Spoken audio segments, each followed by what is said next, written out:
ধৈর্য এমন একটি উপার্জন, যে উপার্জন আপনি আমি ধৈর্য ধরতে পারি না। আল্লাহ পাক রব্বুল আলামিন বলেন, বান্দা বান্দি তোমরা ধৈর্য ধারণ করো। ধৈর্যশীল ব্যক্তিকে আমি আল্লাহ পাক রব্বুল আলামিন ভালোবাসি। আমাকে ভালোবাসেন, আপনাকে ভালোবাসেন, সকলকে ভালোবাসেন যদি আমরা ধৈর্যের ভিতরেই থাকতে পারি। আল্লাহ পাক রব্বুল আলামিন বলেন, ধৈর্যশীল ব্যক্তিকে আমি অনেকবার বিপদ আপদ দিয়ে পরীক্ষা করি, বিভিন্ন ধরনের অসুখ দিয়ে পরীক্ষা করি,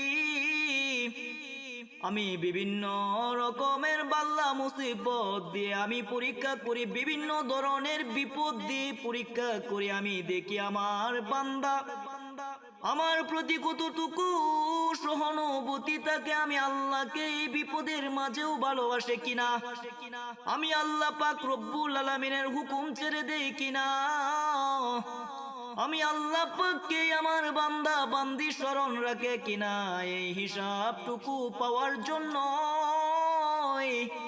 আল্লাহ পাক রব্বুল আলামিন আপনাকে আমাকে অনেক ধরনের পরীক্ষা করেন, শুধু ধৈর্যশীল কিনা সেটা দেখার জন্য, সেটা দেখার জন্য।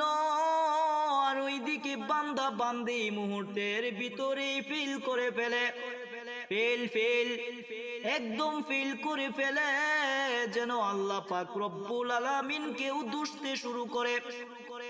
আল্লাহ পাক রব্বুল আলামিন কে অনেক ধরনের দোষারোপ করে, আমার অনেক বিপদ আল্লাহ কি দেখে না, আমার অনেক ধরনের বিপদ, আমার এই মুসিবত, আমার এই ক্ষতি হয়েছে, সেই ক্ষতি হয়েছে, আল্লাহ কি দেখে না। আল্লাহ ইচ্ছা করলে তো আমাকে বিপদ থেকে মুক্তি দিতে পারে। মুহূর্তের ভিতরে আল্লাহ পাক রব্বুল আলামিনকে দোষারোপ করতে শুরু করে। না না না, আল্লাহ পাক রব্বুল আলামিন এমন ব্যক্তিকে ভালোবাসে না। আল্লাহ পাক রব্বুল আলামিন বলেন, ধৈর্য এমন এক জিনিস, তুমি ধৈর্য ধারণ করো কিছু মুহূর্তের জন্য।